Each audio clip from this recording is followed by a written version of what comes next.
Hola, reines, reinas y reyes, bienvenidos todos al Parlamento de les Incomprendides. En el día de hoy estaremos hablando de la sexualidad y el orgasmo femenino.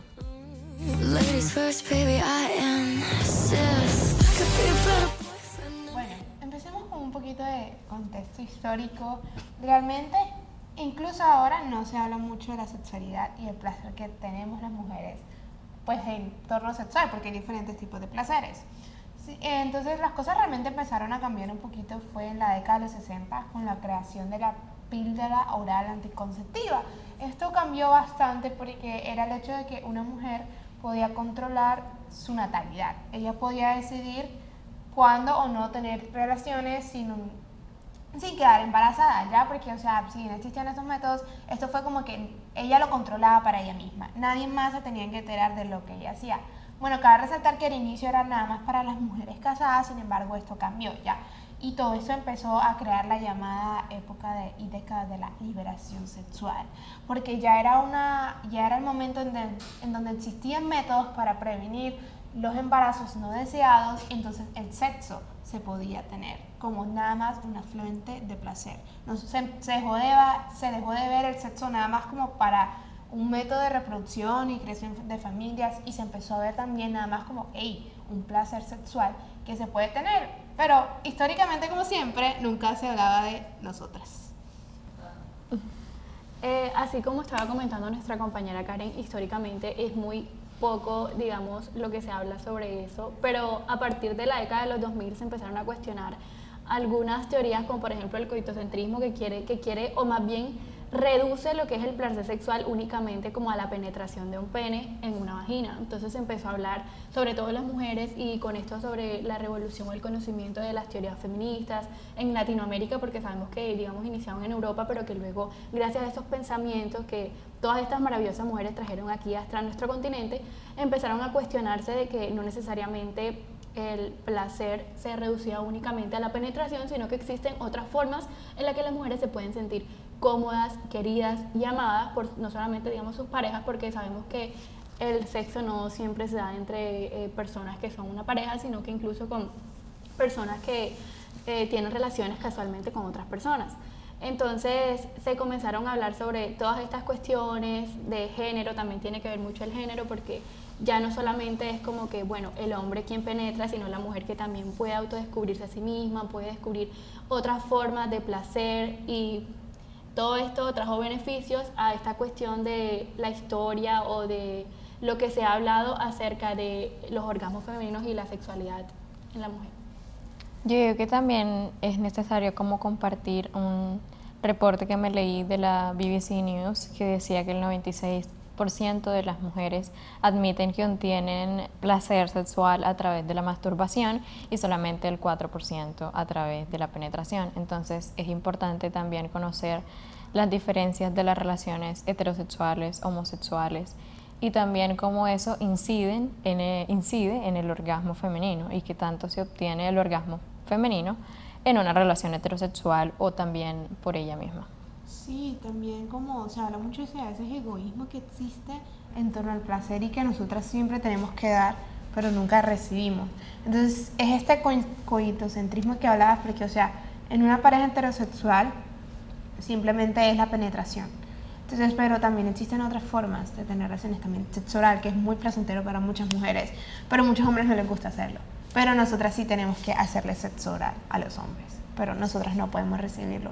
Y eso a veces pasa mucho en las parejas, que las mujeres hacen de todo para complacer a sus parejas, para que ellos se sientan deseados sexualmente, para que se sientan cómodos, pero pocas veces se habla de que yo me siento cómoda, de que sí quiera en este momento, y también que el sexo también no es como que solo el coito, o sea, solo la penetración, sino también hay a veces, o sea, las mujeres no sé, el lubricante natural que producimos como que no sale instantáneo, también a veces necesitamos un poquito de precalentamiento, y hay mujeres que no lo hacen por cuestiones ya personales de su cuerpo y su biología, pero hay mujeres que a veces necesitan más lubricación, y eso es algo muy importante también de hablar, porque si no hay suficiente lubricación es doloroso para uno si no hay Lubricación. si no hay suficiente lubricación. Entonces sí es importante tener en cuenta el hecho de que se debe, tenemos que sentir el placer para estar ubicadas. Además de eso, es también importante hablar de cómo se obtiene el orgasmo en una mujer y cómo los diferentes juguetes que se pueden utilizar, los vibradores o todas las cosas que hay para obtener el orgasmo. Y también diciendo como que el orgasmo no es lo único que se tiene que llegar, no es como que debe ser la meta de cada vez que te masturbas o cada vez que tienes sexo, ¿no? Y siento que también como jugar o experimentar con tu propio cuerpo, descubrir en qué, cómo o masajear tu clítoris también es importante. Y no siempre tienes como que cumplir con la expectativa de tu pareja, pero creo que eso es como algo muy de hablarlo y de conversarlo, o también como siendo como sí, como las relaciones casuales también que mencionaba Natalie. Y bueno, también es como chévere decir que muchas veces, muchas mujeres, un gran porcentaje de las mujeres finge tener un orgasmo, y eso es como muy importante verlo, porque yo digo como que ¿por qué tendrías que fingir algo que para ti no está siendo placentero? ¿Y por qué tendrías que hacerlo? Como es como el rol del ego ahí, como de decirle a la demás placer, como a la otra persona como que sí me estás dando placer, y solamente por eso como que te estoy subiendo los ánimos o el ego. Es como chévere conversar acerca de eso. Sí, o sea, porque ahí tocamos de nuevo como que el egoísmo. Entonces, ¿por qué yo tengo que fingir que estoy sintiendo un placer que realmente no lo estoy experimentando para que la otra persona se sienta bien consigo misma? Porque cuando uno tiene un tipo de placer sexual, una, dos o más personas, pero siempre es mutuo, ¿ya? O sea, no es que solo una persona sea la que lo recibe todo, en cualquier tipo de relación realmente, no importa el género, la identidad, eso siempre tiene que ser mutuo. Nadie realmente tiene que estar pensando, ay, es que me da pena decirle no, porque es tu cuerpo el que está en esa situación y es tu placer y es tu comodidad. Entonces realmente es bastante importante hablar de hecho del consentimiento, de aprender a decir no. Y también está el famoso chiste de que, ay, es que me duele la cabeza, porque siquiera tendríamos que inventar una excusa para decir que no. O sea, porque simplemente no puedo decir, no, marica, ahora no quiero tener sexo.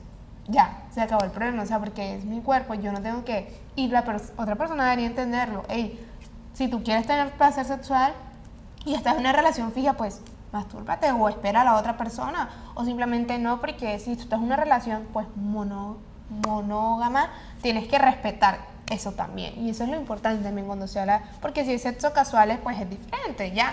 Pero si tú estás en una relación con una persona, sí tienes que aprender a entender que esa persona también es su propio mundo y que no todo el tiempo va a estar ahí, sí, cuando tú quieras, a la hora que quieras. Porque yo también a veces llego cansada del trabajo y no quiero, llego enojada a mi casa, o estoy triste y no quiero hacer eso, o simplemente no estoy en el mood. Y es bastante importante hablar de eso, porque sí es chévere el placer, pero también es chévere entender que somos seres que experimentan diferentes emociones y les pasan cosas diferentes en el día. Entonces también es importante decir no, y no está mal que simplemente en ese momento yo no quiera tener relaciones sexuales de algún tipo o en general, eso no está mal. Y eso también va con el slut shaming, que es muy importante. O sea, entonces es cuando, si no lo quiero, soy una monja o soy una amargada. Pero si lo hago mucho, soy una puta, soy una zorra, soy una perra. Entonces como que realmente nunca existe un punto medio para nosotras. Porque si no lo quiero, soy egoísta y soy la mala del cuento. Pero si quiero disfrutar mi sexualidad de forma libre, entonces ya no soy una mujer indigna, sino que soy una puta que se acuesta con varios manes al mismo tiempo. Y es bastante triste porque cuando, incluso en las parejas, tú tienes una intimidad y un hombre, porque lo hacen, comparten tus nudes, cosas que tú solo confías en esa persona, y eso es muy importante, la confianza entre las parejas, que no se puede romper. Porque cuando se habla de esto, se habla de nuestros cuerpos y de nuestras intimidades. Entonces tenemos eso de que incluso en las propias parejas se rompe esa confianza, y eso es algo muy feo, porque es algo tan íntimo que tú le estás dando a esa persona la oportunidad de tener una conexión, más allá de que solo sea un día, esa persona está viendo tu cuerpo. Ya, entonces tal vez tú no tengas problema de que esa persona lo comparta, pero si no tienes problema, esa persona debe estar consciente de eso. Nunca lo puede hacer sin consultártelo a ti primero y que tú no lo desees. Si tú no lo quieres, es que normalmente está explícito de que si tú no tienes o le has preguntado a esa persona de compartir su cuerpo con los demás, si le has tomado fotos, tú no lo debes hacer. siempre vas a necesitar el consentimiento. Y es muy feo también que lo grabes, porque ese es otro problema. Que yo ahorita recientemente vi un video que se hizo viral de que una trabajadora sexual la grabaron teniendo sexo sin su consentimiento y habían personas alrededor y ella no sabía, y lo grabaron y lo publicaron.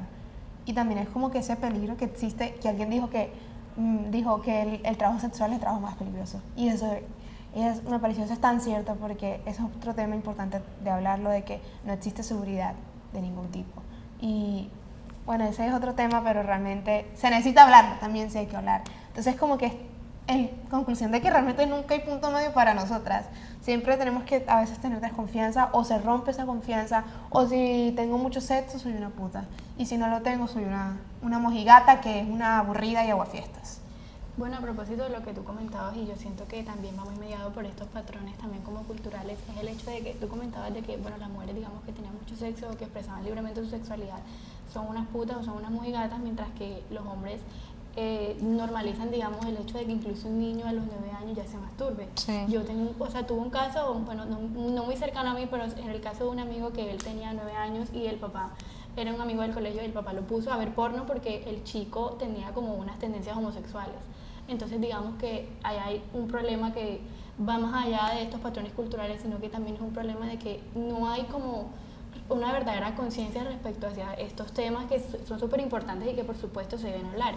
Y es que así como los hombres también entre ellos súper en una conversación casual empiezan a hablar de las mujeres y empiezan a decir es que esta pelada no se mueve, es que esta pelada esto, lo otro, las mujeres por supuesto también tenemos la libertad y el derecho de hablar sobre estos temas, y me parece muy importante que para mí se trata de algo que está súper mediado también por los medios de comunicación, y es que tuvimos una conversación en la que decíamos que vemos que incluso en las portadas de estos artistas que mucha gente escucha y que son súper influyentes y que podríamos decir que también son unos líderes de opinión para aquellas personas que les gusta su arte, sea música, lectura, cualquier tipo de arte que ellos manifiesten y representen. Y es que, por ejemplo, en el caso de Maluma, que hablaba aquella vez, que sale un hombre, entonces la letra es lo más denigrante posible hacia la mujer, entonces está la persona y están 7 mujeres en lencería, pero entonces Shakira saca un álbum hablando sobre el empoderamiento femenino, o sale vestida como lo hacen Loba, y eso es un escándalo porque dicen que Shakira quiere llamar la atención de Piqué,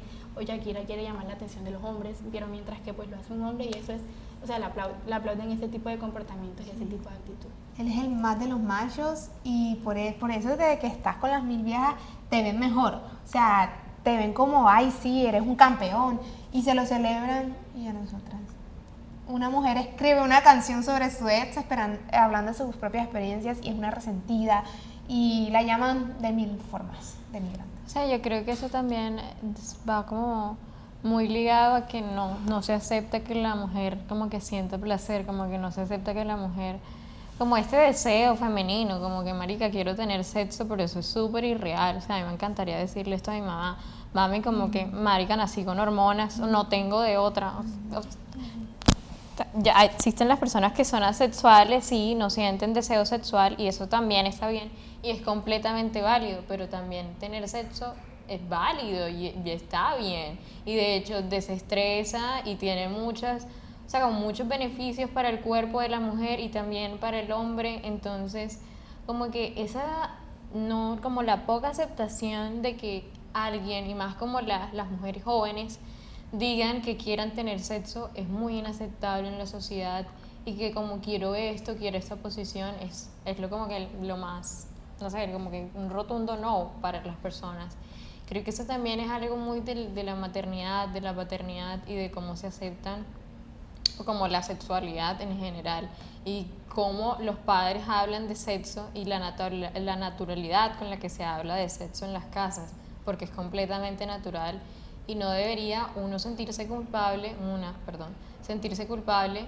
por querer hacerlo, como que no hay nada de malo, pero como que ese mismo no, pues también como que recae sobre uno, y no, como que no. Y también es tan feo porque a veces obviamente suceden los embarazos no deseados, y enseguida le echan la culpa, no es por tu culpa, porque no te cuidaste, y quién te manda a andar de fácil, y es como que me da tanta rabia, porque, o sea, es como que es mi culpa. O sea, sucedió un accidente que algo yo no pude controlar, pero ahora debo sentirme mal por haber tenido sexo. O sea, ya como para cerrar esa idea, algo muy curioso es que la chica se embaraza y es muy joven y ya tiene la culpa, pero honestamente no hubo como una educación en su casa de que la hablaran del tema. Yo me acuerdo que incluso dentro de mi familia era como que mi mamá decía, no, o sea, si uno habla acerca de eso, eso va a hacer que la chica quiera hacerlo. Entonces no necesariamente es como que vincular esas dos cosas de que si yo hablo de sexualidad es porque inmediatamente yo quiero tener relaciones, sino que se trata incluso de educar a las personas para generar conciencia acerca de el tener un hijo o incluso el de tener sexo casual libremente. No quiere decir lo que para ellos quiere decir que significa que algo está malo, que eso no tiene nada que ver, digamos, con la religión que profesan. Entonces, digamos que debería haber más educación acerca de eso, incluso en los colegios, pero los colegios, digamos que lo tocan, pero lo tocan con una cartelera y una vez cada 5 años. Entonces, esa es la educación sexual ideal que se debería impartir. Sí. Yo digo como que la educación sexual es más orientada a cómo cuidarte, a no quedar embarazada, pero no transmitir las enfermedades que no se transmitan, pero también como que yo creo que hace parte de la educación sexual eso de decir como, marica, puedes tener sexo y puede ser placentero para ti y hay ciertas maneras en que puedes masajear tu clítoris. Está totalmente bien que hablemos de esto, porque si no lo hablamos, ¿cómo vas a saber que el sexo puede ser placentero para ti? Entonces es como que sí, hablemos más de la masturbación femenina, del orgasmo, como que está totalmente bien y es natural, no tiene que ser todo tan, ¡ay, qué escándalo! No. Sí, también es importante porque la educación sexual es muy heteronormativa también, entonces las relaciones sexuales también existen entre parejas del mismo género, entonces, y también de las personas no cis, y es como que un problema, porque solo se habla de eso, es como que, y es un problema porque también esas personas tienen el derecho a recibir educación sexual con respecto de cómo cuidar su propio cuerpo y cómo sería una relación consensuada en todos los tipos de relaciones y parejas que existan. Y más allá de conocer tu cuerpo, también es como conocerlo para saber que no me van a hacer daño, ¿sabes? Saber cuándo estoy experimentando placer, para poder decir sobre mí misma, me siento cómoda con esto o no me siento cómoda con esto. Y por eso mismo que también como esta educación que recibimos, que es tan tabú con respecto a nosotros, es que uno tiene que descubrir las cosas por internet o porque alguien X me lo dijo, pero realmente nunca nadie se sentó y me dijo, así es como funciona tu cuerpo, de esta forma experimentas placer, de esta forma lo haces, y si no lo sientes es importante ponerle un pare, porque, o sea, eso del consentimiento, como ya hemos repetido, es muy importante. Entonces, hay que normalizar el sexo.